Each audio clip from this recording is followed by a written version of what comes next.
Bonjour tout le monde et bienvenue à ce premier atelier dans le cadre du programme de formation Mise en Action, un programme exclusif à Royal Lepage Humania. Mon nom est Gérard Morissette et je vais avoir le privilège de vous accompagner tout au long des 12 modules qui composent ce parcours de formation. L'objectif étant de vous permettre de créer une structure d'affaires pour atteindre un minimum de 100 000 $ de chiffre d'affaires par année. Évidemment, chaque atelier comporte des objectifs éducatifs. Vous aurez également des tâches à réaliser en cours de semaine et puis vous aurez également des objectifs de performance à atteindre. Et puis, Cynthia Léveillé, que vous connaissez probablement, va se joindre à moi pour vous accompagner tout au long du programme et vous donner le support technique et le support coaching que vous avez besoin pour que ce programme soit pleinement efficace. Alors, encore une fois, bon succès pour ce programme et puis sachez que Cynthia et moi sommes vraiment dédiés à faire en sorte que vous atteigniez vos objectifs. On se retrouve tout de suite de l'autre côté pour ce premier atelier. Alors, l'atelier numéro 1, au programme aujourd'hui, ce qu'on va voir, c'est une description du programme Mise en Action, à quoi on s'attend, l'implication de Cynthia. Bien, je vais le faire en deuxième point. Finalement, ton implication, Cynthia, est déjà un peu expliquée. On va faire un retour rapide là, sur le programme avant-match. Je n'ai pas l'intention de passer énormément de temps là-dedans, mais on va travailler principalement ce matin le développement de la clientèle 2.0. Alors, dans la description du programme, le programme a été pensé, créé dans le but de permettre aux participants d'acquérir certaines compétences essentielles à la profession de courtage immobilier ou de courtier immobilier. C'est vraiment essentiel, les compétences qu'on va développer ici. Si vous êtes performant dans chacune des 3 compétences qu'on va développer ici, vous allez avoir beaucoup de plaisir en immobilier. Ça va être une carrière qui va être vraiment fructueuse, puis vous allez être satisfait. L'inverse est aussi vrai. Si vous avez de la difficulté avec le développement de la clientèle, la profession peut devenir bientôt assez lourde à supporter. Et puis, quand on sent qu'on a de la difficulté à aller s'asseoir devant des clients acheteurs ou des clients vendeurs, bien, ça amène beaucoup d'insécurité, de questionnement, de doute. Alors, on veut éviter ça. On veut devenir le plus compétent possible au niveau du développement de la clientèle. La deuxième compétence qu'on va développer dans le programme, comme je le disais tout à l'heure, c'est le développement, l'analyse du potentiel d'affaires des clients que vous allez rencontrer durant le programme. Troisièmement, bien, il faut être en mesure de présenter notre offre de service aux clients acheteurs et vendeurs, et on parle d'offre de service ainsi que les honoraires, bien entendu. On va analyser ça dans le cours des prochaines semaines. On est pour 12 semaines ensemble. Logiquement, on devrait être les lundis matins, sauf lundi prochain, parce que lundi prochain, c'est l'Action de grâce. Alors, on va faire l'atelier mardi au lieu de le faire lundi. Mais logiquement, tous les lundis matins à 10h45, on va être ensemble pour à peu près 1 heure. Je vais vous présenter certains éléments éducatifs, puis je vais vous présenter aussi certains éléments à réaliser, puis quels sont les objectifs de performance visés là, chaque semaine. Alors, le programme comprend donc des objectifs éducatifs de réalisation et des objectifs de performance. Les objectifs de réalisation, c'est des tâches que vous avez à accomplir. Les objectifs éducatifs font référence à des concepts de travail qui ne sont peut-être pas nouveaux, mais qu'on va rafraîchir un peu à l'esprit. Les objectifs de performance seront établis en cours de route et ce qu'on veut, c'est aller chercher une structure d'affaires au final, donc un nombre de clients après 12 semaines qui nous permet de faire un minimum de 100 000 $ de chiffre d'affaires par année. Alors, c'est ça qui est l'objectif de performance au final. Sauf que chaque 4 semaines, on va avoir des objectifs à atteindre, des objectifs de performance à atteindre. Et puis, ils vont vous être présentés là, un petit peu plus tard là, pour les 4 premières semaines. Alors, on peut déjà dire que dans les 4 premières semaines, on va travailler principalement une clientèle d'acheteurs. Pourquoi? On va le voir tout à l'heure. Nous, dans notre vision des choses, le développement de la clientèle passe par la recherche d'acheteurs dans un premier temps pour nous permettre une ouverture plus facile auprès de la clientèle des gens qui vendent leur propriété par eux-mêmes. Alors, on va y revenir de toute façon tout à l'heure. Quelques conseils avant de débuter. Et le premier conseil, le plus important, je pense, c'est que pour les 12 prochaines semaines, vous devez prioriser votre carrière. Alors, ça veut peut-être dire mettre certains divertissements de côté, puis peut-être aussi garder le focus sur les choses que vous avez à faire, garder le focus sur, entre autres, sur la plateforme, ouvrir la plateforme à tous les matins, puis fermer la plateforme le soir en colligeant les informations dans chacune des fiches clients avec qui on a parlé. Ces choses-là sont véritablement importantes. On va vous demander d'être présent là, sur la plateforme pour interagir puis venir nous partager vos bons coups et puis peut-être venir chercher des explications sur les choses qui sont moins bien passées un peu, mais le noyau de communication principal, ça sera autour de la plateforme. Alors, au cours des 12 prochaines semaines, priorisez votre carrière et soyez présent sur la plateforme. Appropriez-vous des concepts présentés à chaque atelier. Et appropriez-vous les concepts comme si vous deviez les enseigner. Alors, c'est beaucoup plus qu'écouter, c'est d'écouter, comprendre et être capable de le réexpliquer par la suite. Alors, ça demande une attention vraiment particulière. Puis, encore une fois, si vous le faites véritablement de cette façon, vous allez développer des façons de présenter les différents concepts à vos clients et des façons qui vont assurément être efficaces. On vous demande de respecter un engagement de 3 fois 1 heure chaque semaine pour la prospection. Entendons-nous bien ici, quand on parle de prospection, on parle de recherche de clientèle, on parle d'identification de clientèle, on n'est pas dans la prise de contact, on ne fait que mettre des clients dans la plateforme. On ne fait qu'entrer des informations dans la plateforme.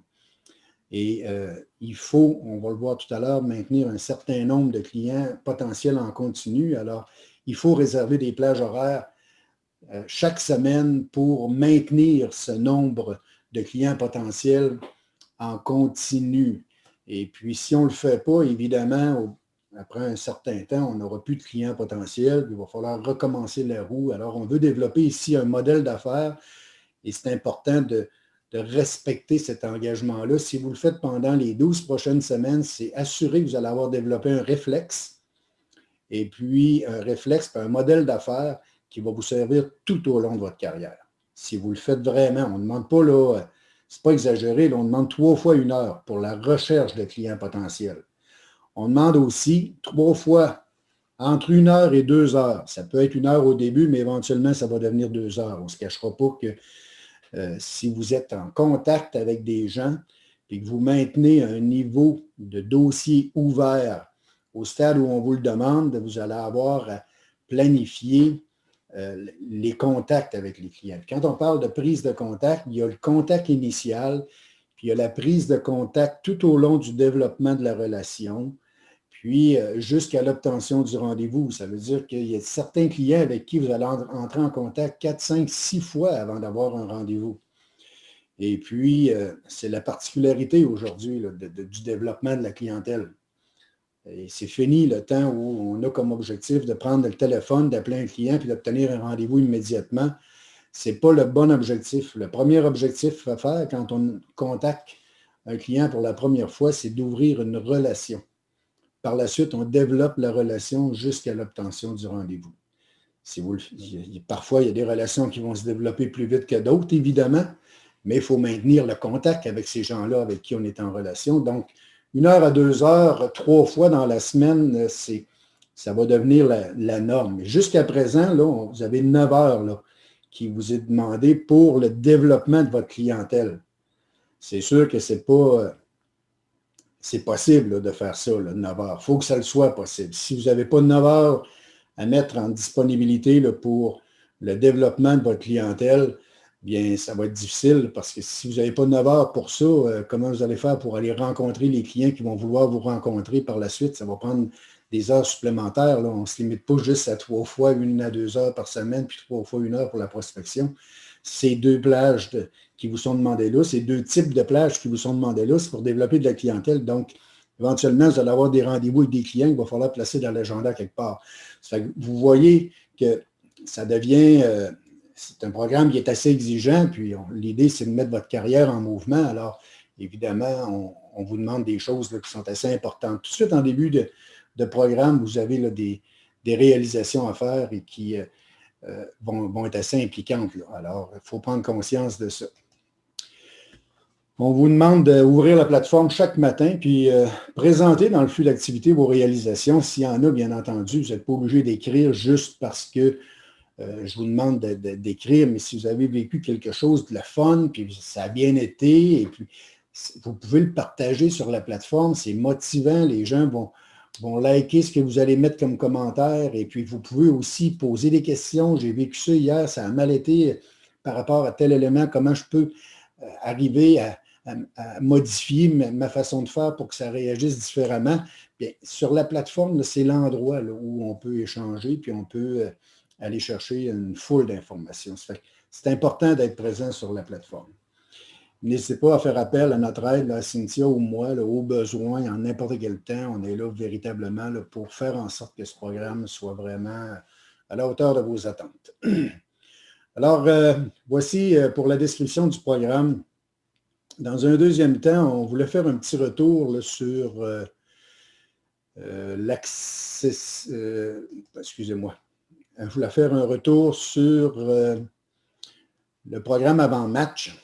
Alors, l'accessibilité des ateliers est déjà sur la plateforme. Donc, tout le programme avant-match est disponible sur la plateforme. On a parlé, vous allez voir là, dans la section avant-match, il y a une présentation là, du premier atelier, François et moi. On discute ensemble et on vous discute ensemble. Et puis, dans le deuxième atelier, il y a un peu d'introduction. Par la suite, on entre sur la plateforme Humania. Alors, la plateforme, on va la développer au cours des 12 prochaines semaines. Vous allez voir, vous allez devenir très efficace sur la plateforme. On aura eu un atelier sur votre profil entrepreneurial. Ce qui est important ici à prendre en considération, deux choses. Premièrement, déterminer si vous êtes quelqu'un qui est plus axé vers le service à la clientèle ou qui est plus axé vers le développement de la clientèle. Dans un cas comme dans l'autre, vous allez travailler des clients acheteurs ou des clients vendeurs. Mais si vous avez un penchant naturel pour travailler au service, bien, peut-être vous allez trouver ça un peu plus facile avec les acheteurs. Si vous avez un penchant naturel pour le développement, puis vous n'avez pas de difficulté à faire le premier contact avec la clientèle, alors peut-être que vous allez préférer là, travailler au niveau de l'inscription davantage. Ça ne veut pas dire que vous n'aurez pas d'acheteurs éventuellement. Alors, dans un cas comme dans l'autre, vous allez travailler les deux types de clients, mais on veut savoir quel est le secteur prioritaire. Vous avez un peu de réflexion à faire par rapport à ça. Elle devrait être faite d'ailleurs, cette réflexion-là, jusqu'à maintenant. Le deuxième point dans votre profil entrepreneurial, c'est de bien comprendre que vous êtes en partance d'entreprise aujourd'hui. Ce qui veut dire que les engagements que vous allez prendre, c'est des engagements que vous allez prendre envers vous-même. Vous allez peut-être nous les présenter, vos engagements, comme s'engager à suivre ce programme et à faire les tâches qui vous sont présentées dans ce programme. C'en est un engagement, mais c'est plus un engagement de vous envers vous que de vous envers moi. Si vous ne faites pas les tâches qui vous sont présentées dans le programme, vous pouvez complètement abandonner le programme, puis moi, je vais continuer à vivre quand même, là. Maintenant, vous, de votre côté, si vous ne respectez pas les engagements que vous prenez envers vous-même, bien, ce n'est pas nécessairement une force aidante là, pour atteindre le succès que vous voulez atteindre. Et puis, une des caractéristiques principales, c'est de respecter ses engagements quand on est en affaires. C'est vraiment important. Les engagements envers soi-même. Donnez-moi une seconde. Voilà. On a parlé du processus de vente d'un service. On va en reparler un peu ce matin. On a parlé de réseautage comme étant la pierre angulaire de votre carrière. Et puis, c'est important de commencer à créer un dossier de gens que vous connaissez et que vous pouvez rejoindre, soit par courriel, soit par les médias sociaux ou par téléphone. Ça va devenir un élément extrêmement important pour votre développement de clientèle.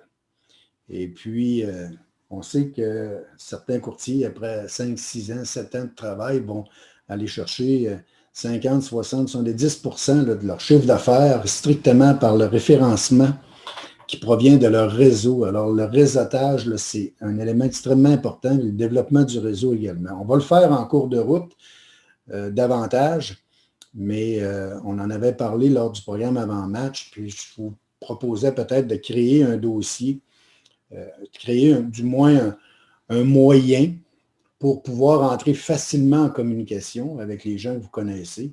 Sur la plateforme Humania, vous pouvez créer des infolettres et faire parvenir ces infolettres à vos clients en plaçant dans l'infolette certains boutons, là, des call to action qu'on appelle, qui vous permettent de savoir si les gens ont de l'intérêt ou pas. Bref, on va travailler ça également rapidement, l'infolettre, parce que ça fait partie aussi de votre plan de communication.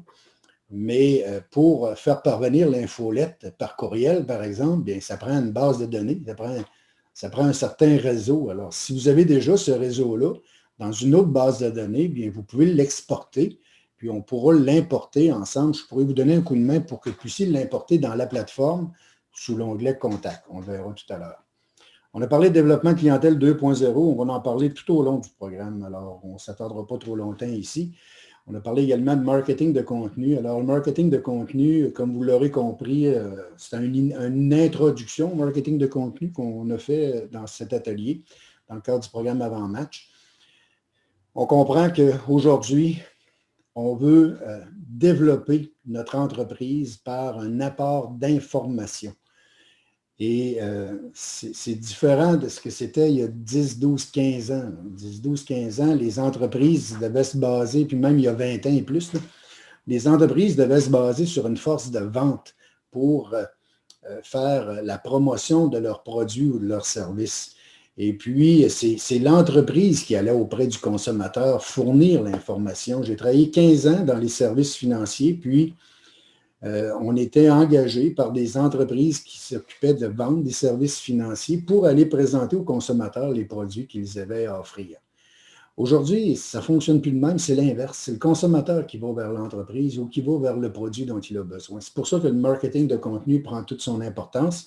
Puis, la création de votre plan de communication a aussi son importance. On est en début de carrière, alors on va essayer de mettre en place un plan de communication. Tout de suite, la semaine prochaine, on devrait avoir à mettre en place un plan de communication qui va venir favoriser le développement de votre entreprise.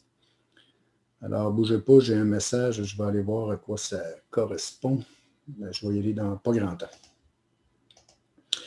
Alors, voici un peu ce qu'on entend par développement de la clientèle 2.0. C'est quoi le processus? Alors, on vous demande d'identifier des clients potentiels acheteurs ou vendeurs. On va regarder tout à l'heure quelles sont les sources pour aller chercher cette clientèle-là. Puis au départ, on vous demande d'avoir en continu sur la plateforme, dans l'onglet Prospect, qu'on va voir aussi tout à l'heure, on vous demande d'avoir un minimum en continu de 25 clients potentiels. Ça, c'est un élément là, qui est vraiment important à prendre en considération. Puis regardez un peu le mouvement là, qui va se produire. Vous avez identifié 25 clients potentiels. Supposons que ce matin, vous ouvrez votre plateforme, dans l'onglet Prospect, vous regardez, puis vous avez 25 personnes d'inscrites qui sont des acheteurs ou des vendeurs. On va débuter avec des acheteurs. Éventuellement, vous allez avoir des acheteurs et des vendeurs. Vous allez aussi avoir des acheteurs-vendeurs et des vendeurs-acheteurs. On verra ça un petit peu plus tard. Pour l'instant, là, on se concentre sur une clientèle d'acheteurs. Ça fait qu'on vous demande d'avoir 25 acheteurs potentiels en continu. Comment on trouve ça? On va le voir dans quelques minutes. Une fois qu'on les a dans la plateforme, il faut prendre le contact avec ces gens-là. Alors, il y a la prise de contact qui est le contact initial. Et puis, l'objectif dans le contact initial, c'est d'ouvrir une communication. Ce n'est pas d'avoir un rendez-vous pour aller présenter notre offre de service, c'est vraiment d'ouvrir une communication et d'essayer de connaître un peu la réalité des gens avec qui on discute. Alors, dans le contact initial, on va se servir, c'est notre seul objectif. Si vous arrivez à prendre contact avec quelqu'un, à présenter votre script d'approche, puis que le client accepte de répondre à vos questions, vous avez réussi, c'est un succès. OK? Alors, il faut bien comprendre, même si vous n'avez pas eu de rendez-vous, c'est un succès, c'est un client que vous avez dans votre base de données qui, lui, va être transféré dans le développement de la relation. Et quand on développe la relation avec les clients, on se dirige tranquillement vers l'obtention d'un rendez-vous. Cependant, des clients qu'on va appeler des dossiers ouverts, c'est des clients avec qui vous avez eu un contact initial et qui ont accepté de répondre à vos questions.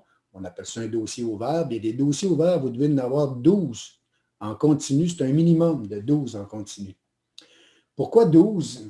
Bien, on sait que chaque semaine, de ces 12 dossiers ouverts, vous allez avoir des gens qui vont se désister, puis vous allez avoir des gens qui vont aussi progresser vers l'obtention d'un rendez-vous. On va développer davantage la relation vers l'obtention d'un rendez-vous, puis il y en a là-dedans qui vont aussi vous offrir un rendez-vous.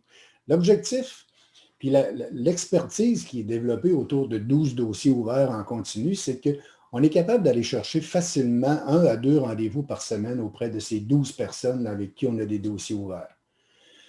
Alors, l'idée là-dedans, c'est au départ, pour avoir, si on prend ça à l'inverse, pour avoir 1 à 2 rendez-vous par semaine, bien, il faut que j'ai 12 dossiers ouverts en continu, mais pour avoir 12 dossiers ouverts en continu, il faut que je prenne contact avec plusieurs personnes. C'est pour ça que ça me prend un 25 clients potentiels identifiés en continu. Les clients potentiels, c'est des clients à qui je n'ai pas parlé là, encore. Là. Fait que je vais en identifier 25. Je vais faire le contact initial, puis je vais essayer d'ouvrir des dossiers de communication avec ces gens-là, puis on va développer cette relation jusqu'à l'obtention des rendez-vous. Alors, tout le savoir-faire ici à développer, il va y en avoir un peu au niveau du contact initial, parce que dans le contact initial, bien, c'est un script habituellement, ça fait que c'est assez simple à développer, puis la réponse, c'est oui ou c'est non. Là. Il n'y a pas vraiment d'ambiguïté. Là. Par la suite, quand le client accepte de répondre à vos questions, bien là, il faut ajuster les prochaines étapes en fonction de la réalité du client. Alors, le savoir qui sera à travailler ou à développer, ce sera une fois que le dossier est ouvert. Quelles sont les prochaines communications pour que chaque communication m'approche d'un rendez-vous avec ce client-là? Et que ce soit un client qui vend sa maison par lui-même ou un acheteur. Il y a des fois où ça va aller très, très vite. Là, puis il y a peut-être des gens qui vont vous appeler et qui vont dire « Hey, tu es devenu courtier immobilier, je veux vendre ma maison, viens me voir, on va discuter de ça. » Alors, c'est sûr qu'à ce moment-là, le processus n'est plus le même. Ici, on parle de développement de clientèle quand vous allez vers la clientèle. Okay? Ça fait qu'on parle de développement actif de clientèle.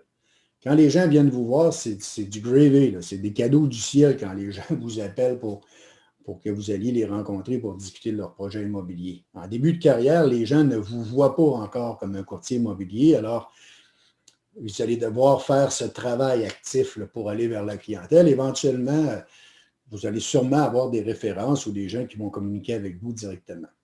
Par contre, en début de carrière, parfois, ça arrive que certaines personnes, sachant que vous étiez en train de suivre un cours de courtier immobilier, bien, ont décidé de vous attendre pour réaliser leur transaction immobilière. Souvent, on voit en début de carrière, les gens ont 1, 2 ou 3 clients là, qui les attendent. On se ramasse avec 2, 3 inscriptions. On a l'impression qu'on va flotter dans cette industrie-là sur le succès. Faites attention et vous allez vous rendre compte rapidement que le réseau ne produit pas longtemps quand on est en début de carrière. Vous avez une fenêtre d'à peu près 1 à 2 semaines où les gens vont vous contacter là, parce qu'ils vous attendaient, ils attendaient que vous ayez votre permis. Mais tout de suite après, le réseau tombe à plat.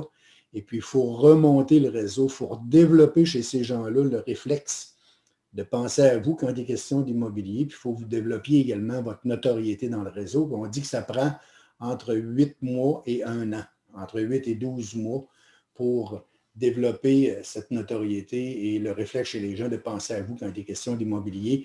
Et ça, c'est quand le réseau est bien travaillé. Ça fait qu'on va y revenir sur le réseau éventuellement. Et là, à ce moment-là, vous pouvez recevoir de la clientèle. Mais au départ, c'est vous qui devez aller vers la clientèle dans le processus qu'on voit ici. Vous devez identifier des clients, faire un premier contact, développer la relation et éventuellement avoir des rendez-vous. Si vous avez déjà un bon réseau, ça va probablement aller plus vite. Si vous n'avez pas de réseau du tout, ou vous avez, je parlais dernièrement avec quelqu'un qui me disait, j'ai 5, 6 personnes à qui je peux rejoindre par courriel. C'était à peu près, c'était aussi bas que ça. Là. Il n'y avait pas de réseau, mais il reste quand même les médias sociaux. Les médias sociaux, c'est un réseau également. Donc, on peut faire parvenir de l'information par les médias sociaux, comme on peut en faire parvenir par courriel. Puis développer son réseau sur les médias sociaux, c'est quand même assez simple. C'est beaucoup plus simple que ça l'était avant, quand on devait développer notre réseau dans des 5 à 7 à ramasser des cartes d'affaires pour les inclure par la suite dans notre CRM. Aujourd'hui, c'est assez facile de développer le réseau. Et puis, c'est assez facile d'ouvrir des discussions avec des clients potentiels qui font partie de notre réseau ou qui feront partie de notre réseau dans le processus qui est présenté ici. OK, alors,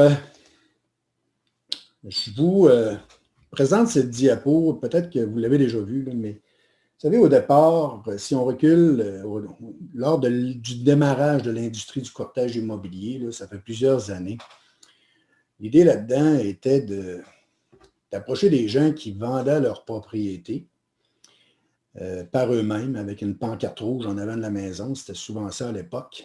En leur disant, bien, si tu fais affaire avec un courtier immobilier ou si tu fais affaire avec moi comme courtier immobilier, bien, tu profites d'un réseau plus large d'acheteurs parce que les acheteurs qui sont sérieux, qui veulent acheter une propriété, travaillent avec des courtiers immobiliers. Alors, quand tu me permets de mettre ta propriété dans le livre, ou quand tu me permets de lister ta propriété, bien, tous les courtiers vont voir que tu as une propriété à vendre, puis tous les courtiers ont des acheteurs. Alors, tu vas t'adresser à un bassin d'acheteurs potentiels beaucoup plus grand que si tu essaies de vendre ta maison toi-même par l'entremise d'une pancarte sur ton terrain. Ce qui avait plein de sens il y a 10, 15 ans, 20 ans. Aujourd'hui, c'est moins valable, ce scénario-là, parce que les gens peuvent s'afficher partout sur le web pour vendre leur propriété, puis il y a des sites qui sont très populaires. Là. Du Proprio, c'est très populaire. Les packs, Kijiji, peut-être Kijiji un peu moins, là, mais il y a différents sites là, qui offrent la possibilité aux gens de venir publiciser leur propriété auprès d'acheteurs potentiels. C'est la force du Proprio. Du Proprio dit, nous, on a plein d'acheteurs qui viennent sur la plateforme. Alors, si vous placez votre propriété chez nous, vous avez plus de chances de rencontrer des acheteurs que si vous mettez une pancarte en avant de la maison. Maintenant, puis ils vont vous dire en plus, vous allez sauver la commission. Et on va revenir sur cet aspect-là. Là, ne comparez jamais votre service de courtage immobilier avec du Proprio. Du Proprio, c'est une agence publicitaire. Point à la ligne. Même s'ils offrent là, du petit coaching, là, ici, à gauche et à droite, là, c'est zéro pin bar en dehors de l'agence publicitaire. Et ce que vous faites comme profession de courtier immobilier, c'est de prendre en charge une transaction immobilière, là, de conseiller vos clients, de les supporter dans leurs décisions. Ça va beaucoup plus loin. C'est vous qui allez être au bac lors de la négociation des prix et toutes ces choses-là. Alors, votre rôle est beaucoup plus important que ce que du Proprio peuvent offrir aux clients. Alors, excusez la parenthèse, là, mais ce que je voulais dire, c'est qu'à une certaine époque, c'était valable d'aller voir des vendeurs pour aller développer sa business, son entreprise. On allait chercher des listings. À une certaine époque, on disait « If you don't list, you don't last ». Ça veut dire, si tu n'es pas capable d'inscrire de maison, c'est sûr que tu ne vivras pas de l'immobilier. Aujourd'hui, ça a changé. À cause, bien sûr, grâce, on pourrait dire, plus qu'à cause, mais grâce à l'évolution des communications. Puis cette évolution des communications permet maintenant aux gens d'aller chercher l'information par eux-mêmes.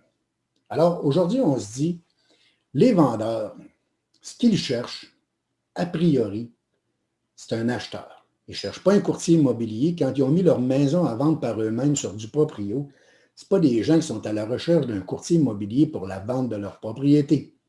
Ils recherchent un acheteur. Leur objectif, c'est de trouver un acheteur qui va leur permettre de pouvoir vendre leur propriété pour réaliser un projet. La vente de propriété, c'est toujours un élément, une partie prenante à un projet. Ce n'est jamais l'ensemble du projet, c'est une partie prenante du projet. Parce que la journée où les gens vendent leur propriété, bien, ils s'en vont demeurer ailleurs. Alors, qu'est-ce qui les a amenés à vouloir vendre leur propriété? C'est un élément extrêmement important parce que là, vous allez comprendre le projet dans son ensemble. Et puis, c'est beaucoup plus facile de travailler lorsqu'on a une vision d'ensemble que lorsqu'on essaie juste d'aller chercher une inscription. Quand vous appelez quelqu'un pour aller chercher son inscription, vous allez donner une solution peut-être pour une partie du problème à quelqu'un qui ne veut pas de votre solution. Au départ, il n'en veut pas. Éventuellement, il va peut-être en vouloir, mais au départ, il n'en veut pas. Ce qui fait que nous, on dit, on va commencer par chercher des acheteurs. Puis la journée où j'ai un acheteur, bien, j'ai la possibilité de parler plus facilement, puis d'avoir beaucoup plus d'informations auprès des gens qui vendent leur propriété par eux-mêmes. Quand j'appelle un vendeur qui vend par lui-même en lui disant J'ai peut-être un acheteur potentiel. Est-ce que vous me permettez de lui présenter votre propriété?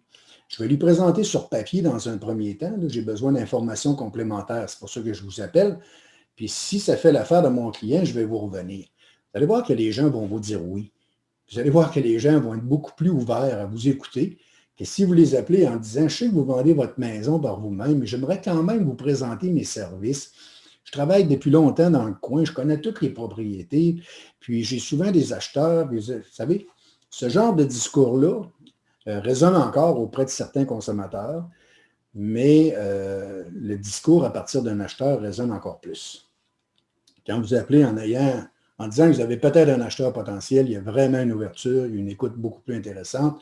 On va chercher des dossiers d'ouverture, des ouvertures de dossiers dans des chiffres de 80%. 8 vendeurs sur 10 vont être d'accord à vous fournir l'information que vous avez besoin pour présenter la propriété à un acheteur potentiel. Alors que quand vous appelez pour offrir vos services à un vendeur, les taux d'efficacité baissent beaucoup. Là. On n'est pas dans le 80%. Ce n'est pas 80% des gens qui vont vous donner un rendez-vous. Là. Alors, on comprend aujourd'hui qu'avec un acheteur, je vais avoir une très grande facilité d'approcher les vendeurs. Supposons que j'ai un acheteur qui va acheter un condo à Laval. Bien, je peux aller voir sur Centris, je vais sûrement trouver des condos, mais je peux me servir aussi du besoin de l'acheteur pour approcher des gens qui vendent par eux-mêmes sur du proprio, puis approcher 4-5 personnes qui vendent son condo sur du proprio parce que j'ai un acheteur potentiel.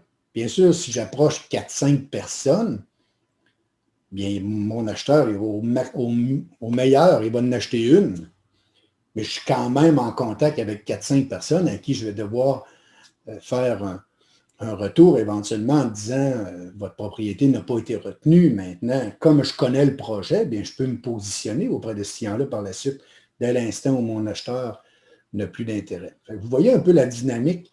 On part d'un acheteur, on se dirige vers des vendeurs, on ouvre des discussions avec les vendeurs.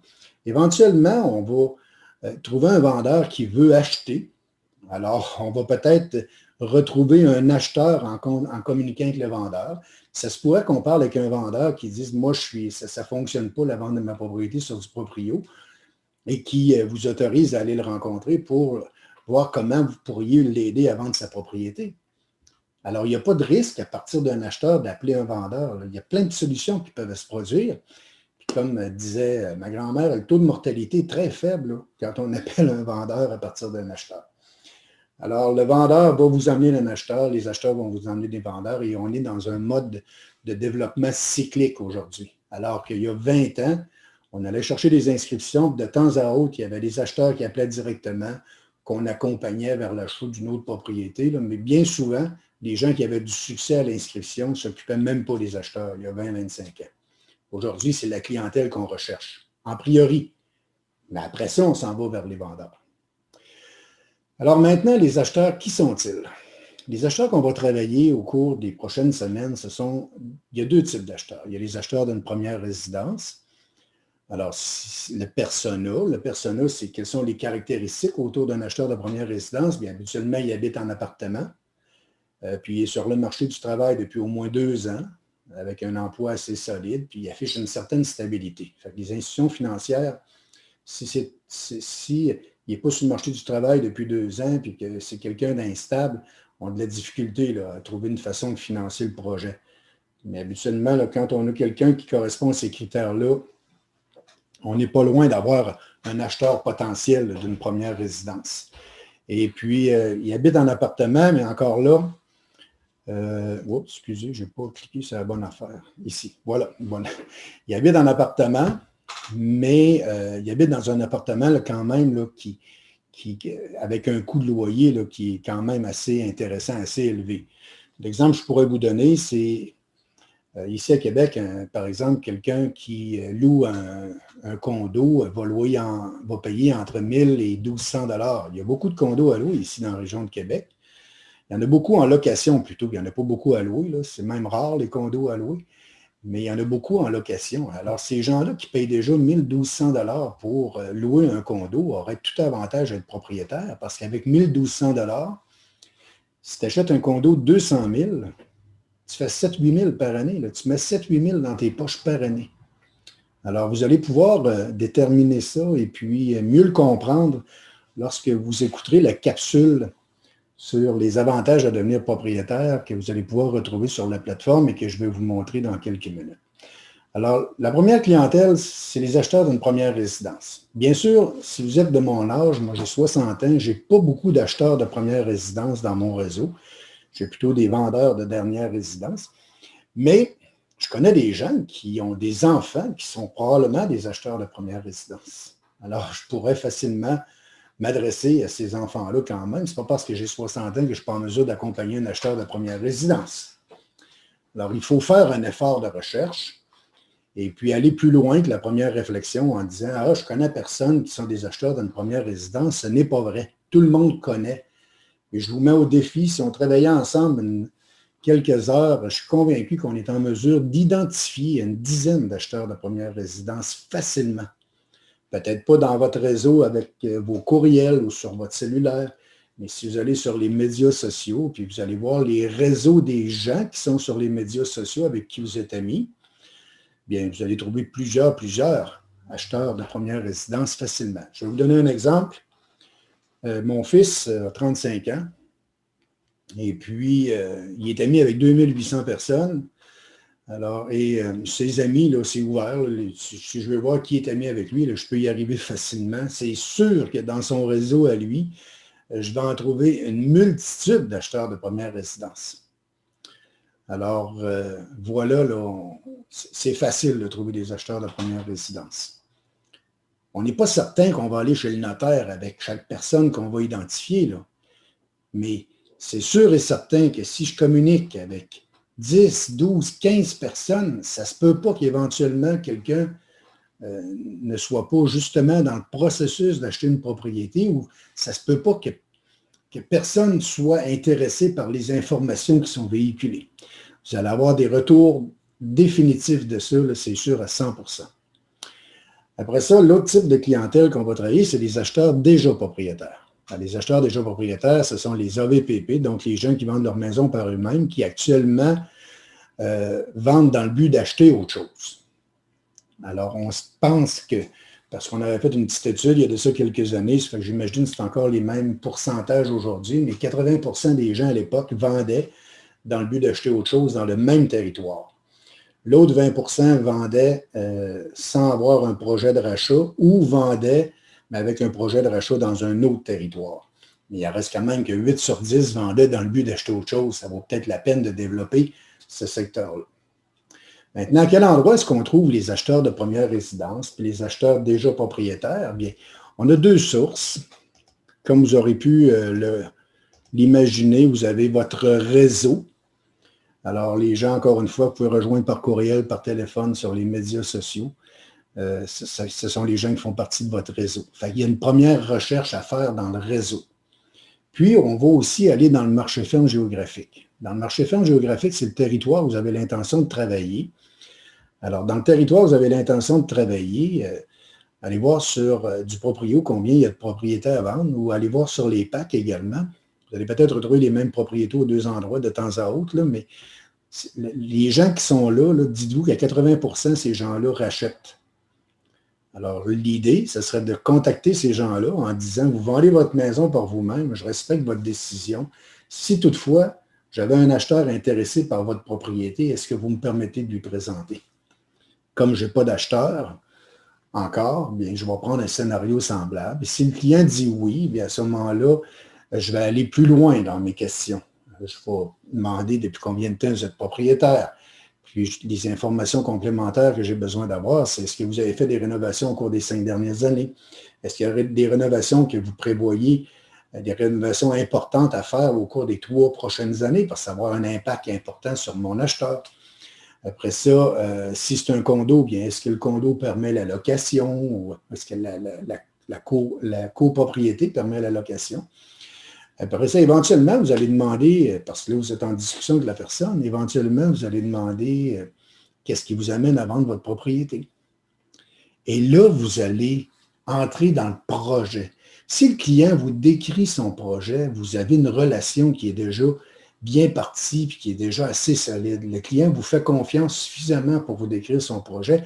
Et comme vous avez déjà posé plusieurs questions, il y en a plusieurs qui vont décider de vous expliquer le projet en long et en large. Il y en a d'autres qui vont vous l'expliquer d'une façon un peu plus courte. Là. Je vends parce que je veux m'en aller vers la maison de retraite, par exemple. Mais il y en a d'autres qui vont vous dire « Ah, mes enfants sont rendus à tel endroit, puis j'aimerais ça me rapprocher d'eux. » Puis, alors, il y en a qui vont vous parler avec émotion de leur projet. Puis là, vous êtes dans le développement de la relation à ce moment-là. Dans le marché ferme géographique, vous allez retrouver là-dedans les gens qui vendent par eux-mêmes. Dans votre réseau, bien, vous allez peut-être trouver des gens qui correspondent aux personas qu'on parlait tout à l'heure, qui sont en appartement, qui sont sur le marché du travail depuis au moins 2 ans ou à peu près 2 ans et qui affichent une certaine stabilité. C'est là que vous allez trouver votre clientèle qu'on cherche. Cette semaine, dans les objectifs éducatifs, c'est découvrir les avantages à devenir propriétaire, puis être en mesure de l'expliquer aux futurs acheteurs. Alors, ce n'est pas juste de découvrir, vous devez être en mesure d'en faire une certaine explication. Tout à l'heure, je vais vous présenter une capsule que je vais vous demander de regarder. La capsule dure 18 minutes. Puis dans ces 18 minutes, on présente 3 choses. On présente les avantages financiers à devenir propriétaire, les étapes pour devenir propriétaire, puis acheter avec ou sans courtier. Quelle est la différence? Fait que dans la même capsule de 18 minutes que vous pouvez faire parvenir à des clients potentiels, vous allez avoir toute cette explication-là. Et vous allez être en mesure de bien saisir, puis vous devez, vous, la saisir de manière à être en mesure de la réexpliquer aux futurs acheteurs. Fait que les objectifs éducatifs cette semaine, c'est de devenir convaincu et convaincant que vous êtes mieux d'être propriétaire que d'être locataire. L'autre objectif que vous avez, c'est découvrir les avantages à utiliser les services d'un courtier dans un processus de vente-achat d'un bien immobilier. Si vous appelez un AVPP, puis il vend dans le but d'acheter autre chose, c'est une double transaction. Là. Ça prend beaucoup de synchronisme, c'est compliqué de faire la vente et l'achat d'une autre propriété en même temps. Alors, si vous avez quelqu'un avec qui vous parlez, qui vous décrit vendre dans le but d'acheter, bien, vous allez avoir accès à un document que vous pourriez faire parvenir au client vendeur de manière à comment bien planifier son deuxième achat.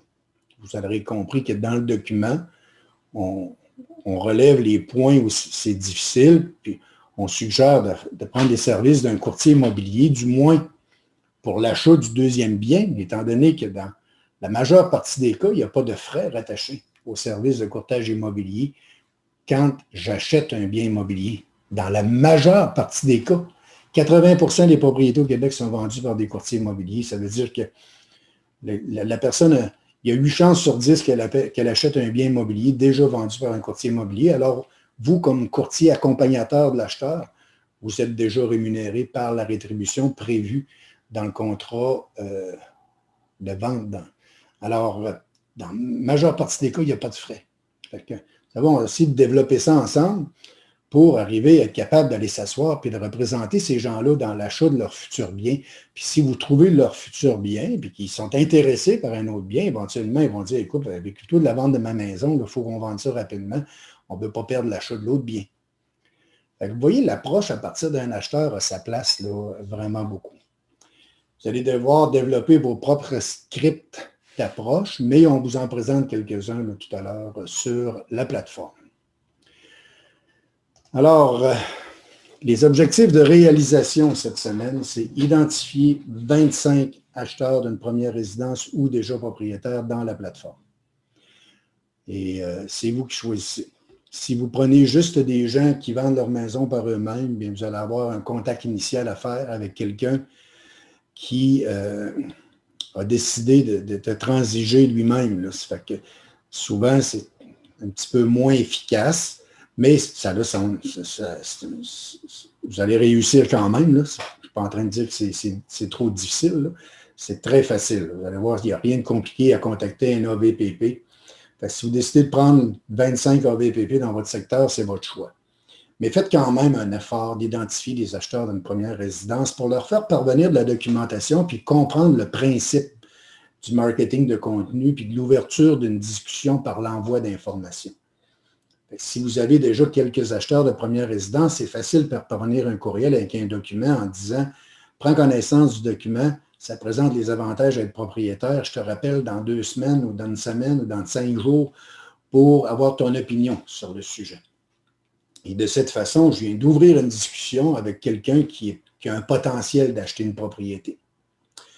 Objectif de réalisation, 25 personnes dans la plateforme. On va voir à quel endroit les placer tout à l'heure, mais avant la semaine prochaine, on vous a donné comme date d'échéance vendredi cette semaine, 9h, bien 9h du soir. Alors, vous devez avoir 25 personnes identifiées dans la plateforme. Vous allez dire, ça n'a pas de bon sens. Bien, ça a du bon sens parce que vous a demandé de respecter 3 fois 1 heure pour l'identification de la clientèle. Ça veut dire 8 personnes identifiées à chaque heure. Logiquement, vous êtes en mesure de faire ça. Il n'est pas censé y avoir de problématique à faire l'objectif de réalisation qui est présenté ici. Dans vos objectifs de performance, pour arriver à être performant, bien, vous allez faire un contact initial avec 10 acheteurs potentiels que vous allez avoir identifiés. Puis vous allez déjà colliger de l'information dans les fiches des clients potentiels. Colliger l'information, ça veut dire inscrire un résumé de la discussion que vous avez eue avec le client dans votre fiche de clients potentiels. Si vous faites ça, vous allez avoir 95% du travail de fait pour devenir compétent en développement clientèle. Croyez-moi, parce que cette première étape, on dit que 95% du succès repose toujours dans le premier pas. Et si vous faites ce premier pas et vous appliquez à réaliser ce qui vous est présenté ici, les bénéfices sont incommensurables. Vous allez voir tout de suite qu'il y a du potentiel, il y a des choses à réaliser là-dedans. Et puis, ça va être tout qu'un bon succès. Si vous réussissez à mettre 25 personnes dans la plateforme, puis vous prenez contact de façon officielle avec 10, on va être en véritable bonne partance. Alors, c'est ça qui est un peu l'objectif de la semaine. Je fais un petit retour sur le marketing de contenu très rapide parce que on en a déjà parlé, on va en parler, mais le marketing de contenu, c'est une discipline qui implique la création de la diffusion de contenu. Souvent, ces contenus sont informatifs, peuvent être présentés sous forme de vidéos, livres numériques et ainsi de suite. Alors, pour nous, le marketing de contenu consiste à fournir des informations pertinentes à des clients acheteurs ou vendeurs d'une propriété pour entrer plus facilement en communication avec eux et aussi pour développer la relation d'affaires. OK, je vais arrêter le partage d'écran. Excellent. Alors, je vais aller placer la plateforme. Alors, on est sur la plateforme à laquelle vous avez accès. Là. Sur la plateforme, dans le flux d'activités, c'est ici que vous venez, on va dire, mettre vos opinions, présenter vos bons coups, puis peut-être poser des questions pour que les autres viennent vous répondre à vos questions. Puis moi, je vais être présent régulièrement sur la plateforme, alors je vais pouvoir aussi venir répondre à vos questions. Alors, servez-vous de cet aspect-là là, pour pouvoir communiquer. Vous devriez avoir reçu aujourd'hui une invitation pour participer au groupe. Je vais aller dans les groupes de travail. Mise en action. Vous avez sûrement reçu l'invitation parce que j'ai déjà 5 personnes qui en font partie, dont Jean-Baptiste, Alexandre, Christian et Jessica. Alors, pour les autres, là, essayez de retrouver cette invitation dans vos notifications. Et puis, Sébastien vient d'accepter. Et vous allez pouvoir accéder là, au groupe. Puis, vous allez voir que dans ce groupe mise en action, bien, j'ai mis des tâches à réaliser. Alors, on voit ici, là, identifier 25 acheteurs potentiels, prendre connaissance des documents dans le Drive, faire le contact initial avec 10 acheteurs potentiels, puis réserver les plages à votre agenda. C'est les 4 tâches que vous avez à réaliser cette semaine. Logiquement, dans le temps imparti là, pour la formation, vous devriez avoir le temps de régler ces 4 tâches-là. Maintenant, je vous demande d'aller prendre connaissance des documents dans le Drive. Je vous emmène dans le Drive du groupe mise en action. Quand vous aurez accédé au groupe, vous allez avoir accès au Drive en même temps. Vous avez 4 documents à prendre connaissance. Vous avez un premier document qui dit « Vous êtes locataire, cessez de payer dans le vide, soyez propriétaire, voici comment ». Alors, voici le document. Et voici à quoi il ressemble, le document. Il y a beaucoup d'informations, puis c'est un document qui est pertinent. Puis c'est un document qu'on fait parvenir aux clients potentiels. Alors, vous devez le connaître, évidemment. Là, vous devez savoir son contenu. Un autre document que vous allez vous servir, c'est comment planifier son deuxième achat. Alors, le visuel n'est pas le même, mais le document est aussi complet.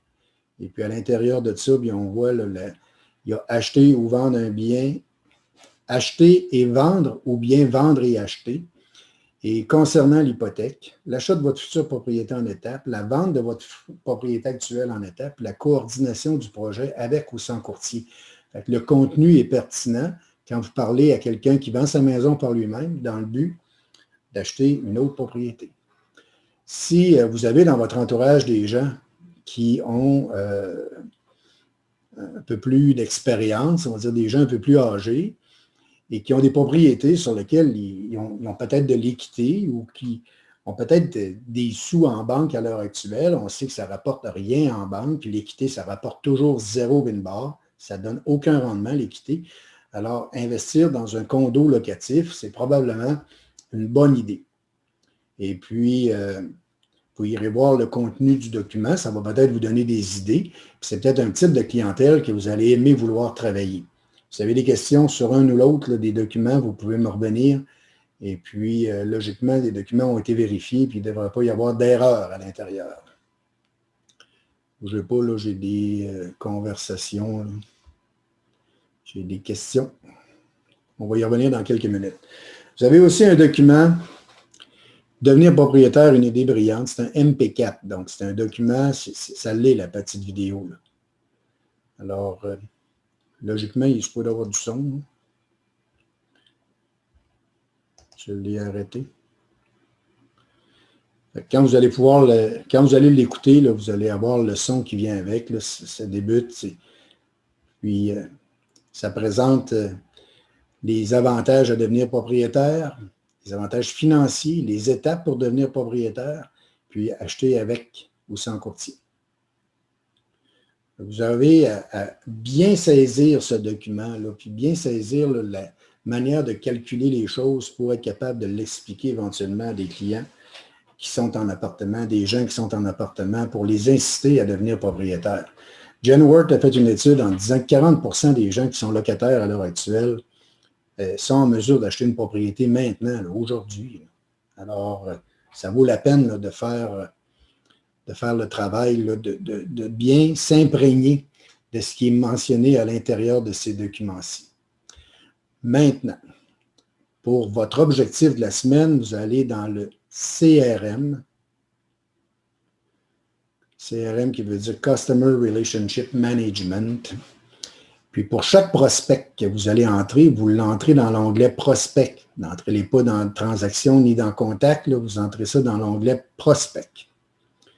On va en faire un ensemble. Alors, en cliquant sur, je vais fermer ça, vous pouvez soit cliquer sur le petit plus ici, ou cliquer sur Ajouter, sur le bouton bleu qui est sur la droite. À l'heure actuelle, c'est l'onglet Prospect qui est en bleu. Les autres sont en noir, donc c'est cet onglet-là qui est actif. Si je clique sur plus, je vais ouvrir une fiche nouvelle. Le nom du prospect, c'est un nom pour me rappeler qui c'est le prospect. Ça pourrait être le nom du client, mais si c'est un couple, comme dans le cas présent, c'est marqué Tremblay-Bégin parce qu'on disait que c'était un couple. Mais mettons que je dis c'est Paradis, Bégin, qui est le couple qu'ils vont acheter. On les entre toujours au stade identification. Ça, c'est les stades de progression de votre dossier vers l'obtention d'un rendez-vous. Alors, au départ, on l'identifie. Par la suite, on prend un contact initial. Quand le contact initial est fait, on fait progresser le client vers le contact initial. On peut faire parvenir un e-book. Et, ça peut être un e-book qui a été téléchargé, on reviendra sur ça une autre fois, mais on peut faire parvenir un e-book. Puis une fois qu'on a fait parvenir le e-book, le client devient en développement automatique. Le client demeure en développement tant qu'on n'a pas un contact interactif. Si on a un contact interactif, ça veut dire que le client nous fournit de l'information. Donc, si vous appelez un AVPP, au départ, vous l'entrez au niveau de l'identification, vous appelez un AVPP, puis vous avez une discussion avec lui de 10 minutes, puis il vous donne son projet, puis pourquoi il vend sa maison, et ainsi de suite. C'est définitif que ce client est passé du stade d'identification à contact interactif. Il ne reste plus qu'à développer la relation pour aller vers la pause. Je vais aller aux questions, conversation. Bougez pas. Il faut que j'arrête le partage d'écran pour aller vers conversation. Non, où on est où ici dans l'outil? Ah, c'est Pierre. Super, merci. Bon, parfait. Alors, on est dans l'outil qui est la plateforme Humania, qui est un outil là, qui a été monté spécifiquement pour Royal Lepage Humania. Donc, ici, là, on rentre toujours le client au stade d'identification.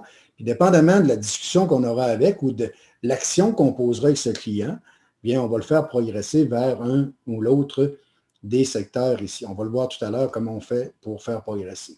Type de prospect, c'est toujours des acheteurs. Peut être un acheteur d'une première résidence, un acheteur déjà propriétaire. Dans le cas présent, ce sera ces types de prospects-là. Tag, on ne parlera pas de ça immédiatement. Chiffre d'affaires possible non plus. Maintenant, la salutation, on va dire qu'il s'appelle Monsieur. Son prénom, c'est Denis Paradis. Oups, Paradis. Vous avez vu qu'en marquant Denis, il y avait 3 occurrences et qu'il y a 3 autres Denis dans la plateforme. En marquant Paradis, il n'y a plus d'occurrence. Type de contact. C'est un contact proche, un contact résumé. Excusez, perdu du. Oh, excusez. Ça, type de contact, on va y revenir éventuellement, pas pour aujourd'hui. Numéro de téléphone, mettons 418-555-1234. Oups, samedi. Le numéro de téléphone est correct. S'il y avait eu un autre client avec le même numéro de téléphone, j'aurais eu un avis comme quoi il y a déjà un client dans la plateforme avec ce numéro-là. L'email, ben, c'est paradis. Bégin, commercial, gmail.com. Alors, j'ai beaucoup d'informations déjà. Là, j'ai son nom, j'ai son numéro de téléphone, j'ai son courriel. J'ai déjà beaucoup de choses. Je pourrais aller ajouter sa messagerie Facebook. On verra un petit peu plus tard comment le faire.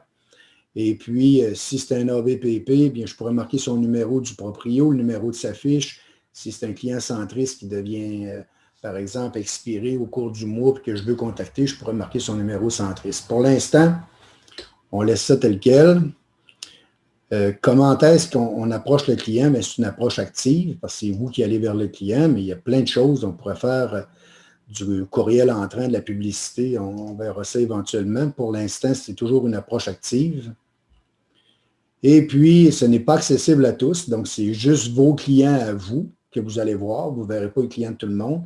Pour voir les clients de tout le monde, il y aura moi et il y aura Cynthia. C'est les 2 seules personnes là, qui vont être autorisées à voir les clients de tout le monde à l'intérieur de cette plateforme.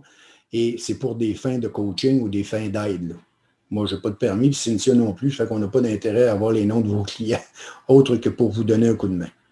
Quand j'enregistre, j'ai une notification. Ça me dit « Hey, super, vous avez un nouveau client qui vient de s'ajouter à la plateforme. » Ce n'est pas extrêmement important, mais voilà. Puis, on voit les étapes ici. Identification, contact initial, e-book envoyé, téléchargement, développement interactif, pause, finaliser le prospect.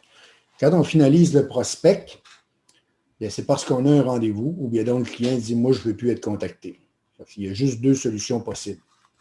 Quand on clique « Finaliser le prospect », c'est soit un client retiré ou on génère avec le client une transaction et un contact. On verra cet aspect-là lors d'un prochain atelier. Cette semaine, vous n'aurez pas à travailler, à finaliser des prospects. Ça me surprendrait que vous ayez à finaliser des prospects. Mais, ce que vous pouvez faire, cependant, moi, là, dans ma vision à moi des choses, j'ai identifié Denis Bégin comme étant un acheteur potentiel. Alors, je pourrais lui faire parvenir un courriel parce que j'ai son adresse courriel. Je pourrais lui faire parvenir le courriel. Puis, j'ai des modèles déjà d'établis. Acheteur, sollicitation 1. Ça dit, puis il est déjà fait, le courriel, il est déjà personnalisé. Bonjour Denis, voici en pièce jointe un document qui pourrait t'intéresser. Présente les avantages à devenir propriétaire plutôt que de demeurer locataire. Je t'invite à en prendre connaissance. Je te contacterai d'ici quelques jours pour connaître ton opinion sur ce sujet. Merci de votre collaboration. Et bien sûr, vous ajoutez votre signature. Si vous ne savez pas comment ajouter votre signature, faites-le à la main. Puis, faites-moi parvenir un petit courriel. Ça me rappellera que je vais créer une petite capsule que je vais mettre sur la plateforme pour vous montrer comment créer votre signature.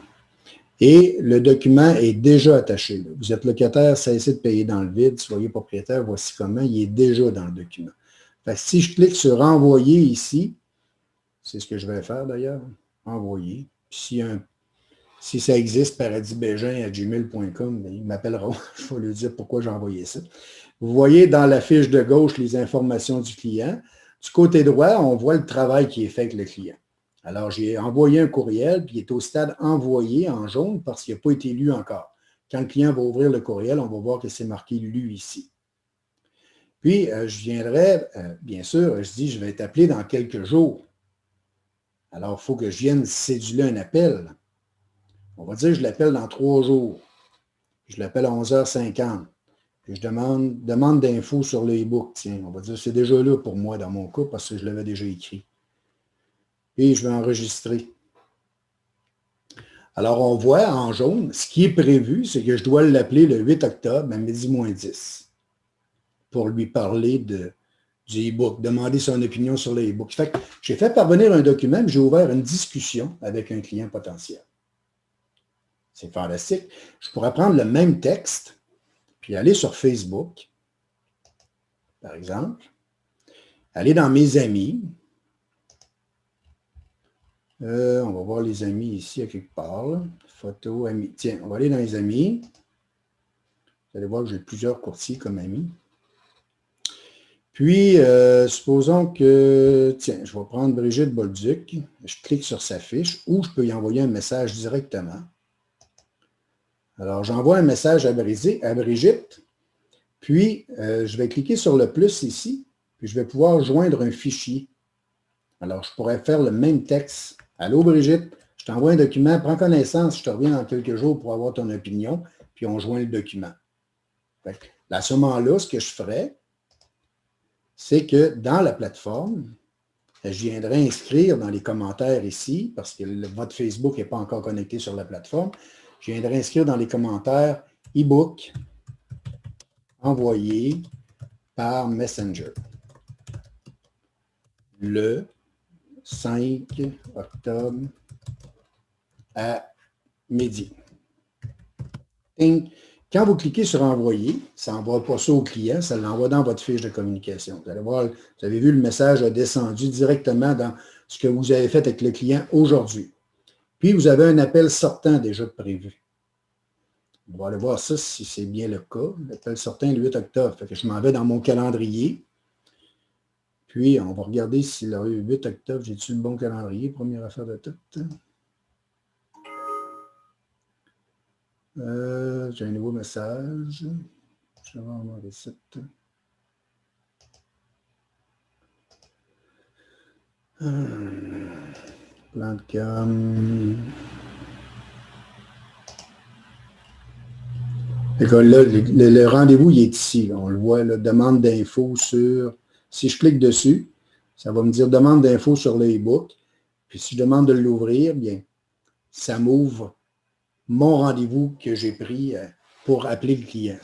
Pas mon rendez-vous, mais ça ouvre ma plage que j'ai réservée pour contacter le client. Donc, chaque fois que vous entrez,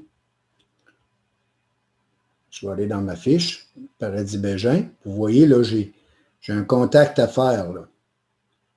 Oh, j'ai eu une notification. C'est ça le message que j'ai eu, c'est que le courriel n'existe pas. Bonne affaire.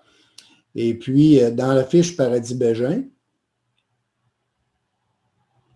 regardez, ça me marque adresse introuvable. Fait que c'est correct, là, je vais enlever ça, mais logiquement, ça n'aurait pas marqué ça. Ça fait que ça ne sera jamais lu parce qu'il n'y a pas d'adresse. Puis, la demande d'information sur le e-book est prévue le 8 octobre à 11h50. Ça fait que la fiche me permet de pouvoir céduler des choses à l'avance et de ne rien oublier et d'être efficace dans mes suivis. Les suivis, c'est ce qui est de plus important. Alors, vous avez, logiquement, là, c'est assez intuitif. Là. Pour ajouter un prospect, vous l'ajoutez ici, avec le plus, mettez le nom du client ou le nom du couple, donnez-vous un repère dans le nom du prospect, venez rentrer le prénom, le nom de famille, est-ce que c'est un monsieur, une madame, puis après ça, le prénom, le nom de famille, le numéro de téléphone si vous l'avez, le courriel si vous l'avez. Puis par la suite, vous allez pouvoir mettre l'adresse messagerie de la personne. L'adresse messagerie, vous pouvez la mettre, mais vous ne pourrez pas communiquer directement par Messenger à partir de la plateforme. Pas maintenant. On verra ça éventuellement, mais je ne veux pas que ça soit fait maintenant.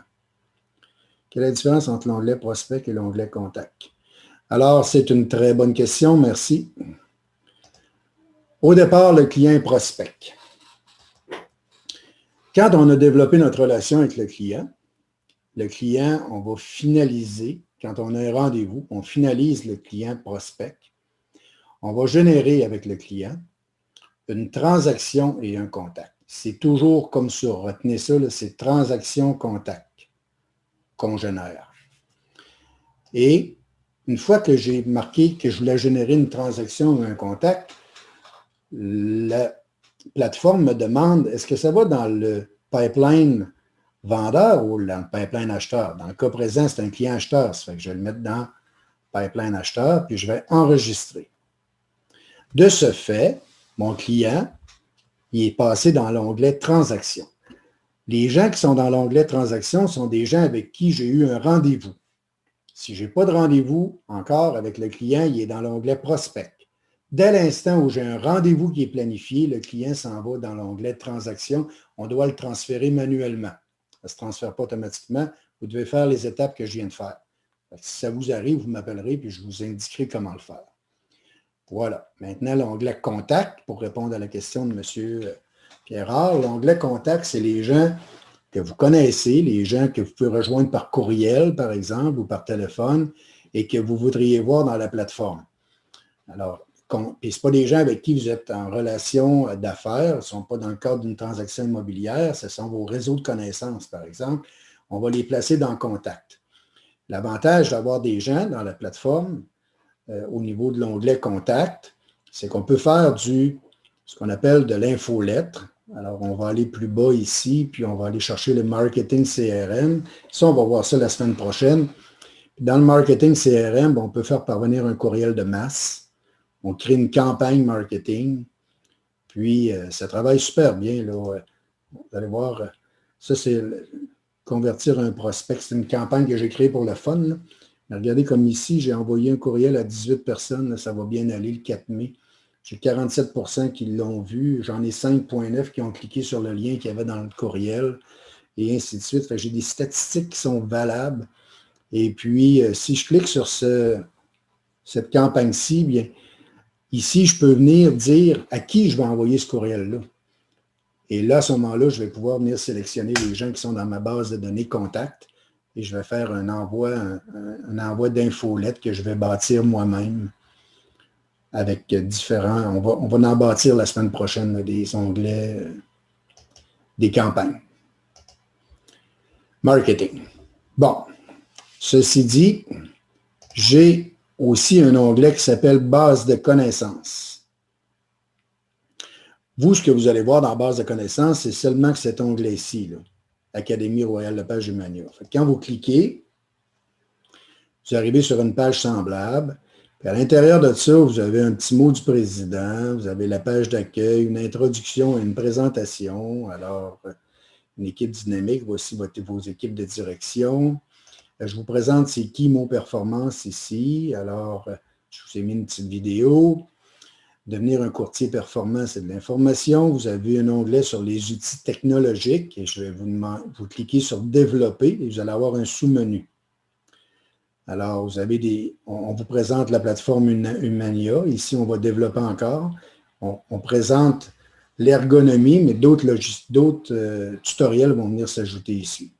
Puis dans les outils technologiques, bien, il y a les tutoriels de l'APSIC et vous allez voir là-dedans une vidéo de Maxime Balland qui vient vous expliquer comment aller chercher les informations à l'APSIC.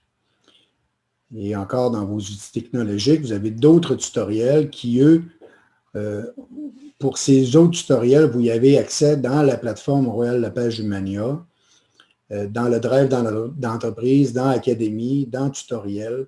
Vous avez les liens YouTube pour les outils Centris.